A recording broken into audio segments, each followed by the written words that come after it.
तो 3-4 केस था, तो सभी केस में बेल मिल गया है। तो अब ऐसे परिस्थिति में अब एक केस और बचा है। एनए से जो बचा है सर, तमिलनाडु वाले मामले में जो केस तमिलनाडु सरकार के द्वारा जो की गई थी, उसमें सभी मामले में इनको बेल मिल चुका है। छठ के तुरंत बाद वो बाहर निकली। टोटल इनके ऊपर 1 दर्जन मामले दर्ज किए गए थे। नमस्कार, स्वागत है गंगा न्यूज में। एक बार मनीष कश्यप के वकील साहब जुड़े हैं, शिवनंदन भारती, जो कि अभी मीडिया में चल रहा है कि कई मामले में बेल हो चुका है।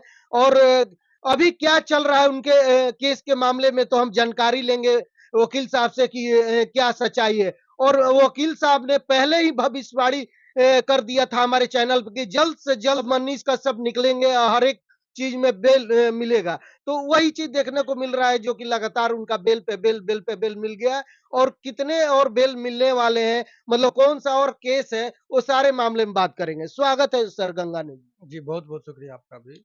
सर मैं जानना चाहूंगा कि मनीष कश्यप जो कि अभी न्यूज में चल रहा है सर, कि बेतिया में कितने मामले थे जो कि बेल मिल चुका है। देखिए, दरअसल आपको ये पूरे संदर्भ को समझने की ज़रूरत होगी। बहुत लोगों के मन में ये एक्साइटमेंट है कि आखिर मनीष जी कब बाहर निकले। जी बिल्कुल। तो देखिए, जब उस टाइम में भी जब तमिलनाडु से बिहार में शिफ्ट किया गया था, तो उस टाइम में मैंने कहा था कि बेल का सिलसिला शुरू होगा। और आपको जानकर हैरत होगी कि इतने बड़े अनुसंधानकर्ता जो इसमें थे, इकोनॉमिकल ऑफेंस, जो बिहार का सबसे इंटेलिजेंट विंग्स माना गया है, लेकिन उसमें जो आर्थिक अपराध इकाई के द्वारा जो केस किया गया था, तो अधिकतर मामले में सेशन न्यायालय से ही बेल मिल गया है।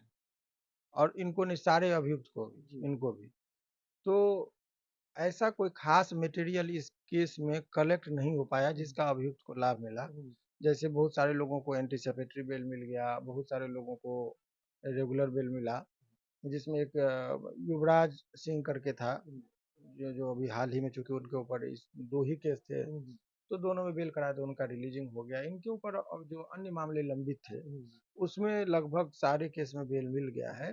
अब एक केस और बाकी है, उसमें बहुत जल्दी सुनवाई हो जाएगी। उसमें बेल हो जाने के बाद इनके बाहर निकलने के जो रास्ते में अब मेन अवरोधक जो है एनएसए, अब उस पर जो सरकार की पुनर्विचार विचार करनी है। अब वो पुनर्विचार के बाद जो है, सो ये निकल सकते हैं। तो यही जो है मूल रूप से है। केस में बेल, लगभग केसों में इनको बेल मिल गया है, जितने इनको बनाया गया था।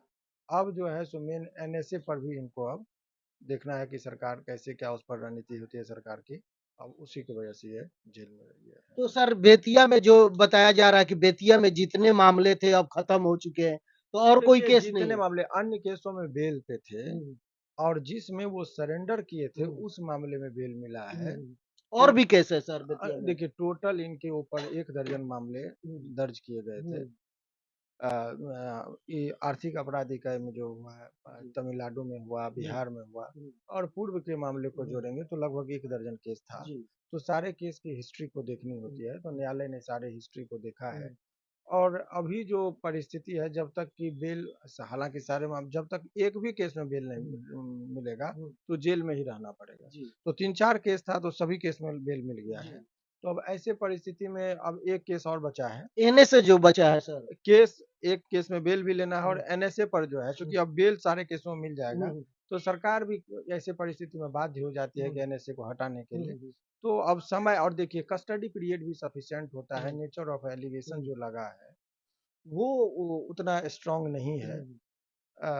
तो ऐसे में कस्टडी पीरियड बहुत काउंट होता है। और आप तो जानते भी हैं कि मर्डर केस में भी लोगों को बेल मिलता है।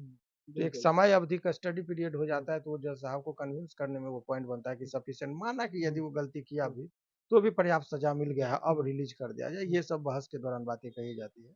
तो कस्टडी पीरियड भी एक महत्वपूर्ण चीज होता है किसी व्यक्ति को बेल दिलाने में। तो इसमें कस्टडी पीरियड भी सफिशिएंट हो गया है, तो उसका लाभ जो है। अच्छा सर, तो मनीष कश्यप कब तक बाहर आ जाएंगे? जनता मतलब कि कब तक उम्मीद लगा, क्योंकि आप पहले ही बता दे 2 महीने में खुलासा कर छठ दिए के थे। तुरंत बाद वो बाहर निकलेंगे। छठ बाद मतलब आ जाएंगे? हाँ, हाँ, अभी छुट्टी से पहले भी संभावना है, लेकिन छुट्टी के बाद जो, चूँकि हम लोगों का कोर्ट 11 से लेके 21 तारीख तक बंद है, तो छुट्टी में तो कुछ होगा नहीं, छुट्टी के तुरंत बाद ही जो निकलेंगे। तमिलनाडु का जो लगाया गया था आरोप की वीडियो फर्जी बनाने को सर, तमिलनाडु वाले मामले में जो केस तमिलनाडु सरकार के द्वारा जो की गई थी, उसमें सभी मामले में इनको बेल मिल चुका है। यही स्टोरी है। चलिए हमारे साथ शिवनंदन भारती जी थे, जो कि मनीष कश्यप के वकील है, जो कि ये मतलब कि एक दावा कर देते हैं कि 2 महीने में निकल जाता है। तो देखे आप लोग कि लगातार बेल पे बेल मिलते चला गया। अब जल्द ही मनीष कश्यप बाहर निकलने वाले हैं। जो दर्शक थे, जो समर्थक थे, जितना भी मनीष कश्यप के चाहने वाले थे, उनके लिए ये खुशखबरी है। तो इस वीडियो को ज़्यादा से ज़्यादा शेयर कीजिए, लाइक कीजिए, अपना राय जरूर दीजिएगा हमारी बातचीत, हमारे वीडियो के बारे में क्या सोचते हैं। धन्यवाद।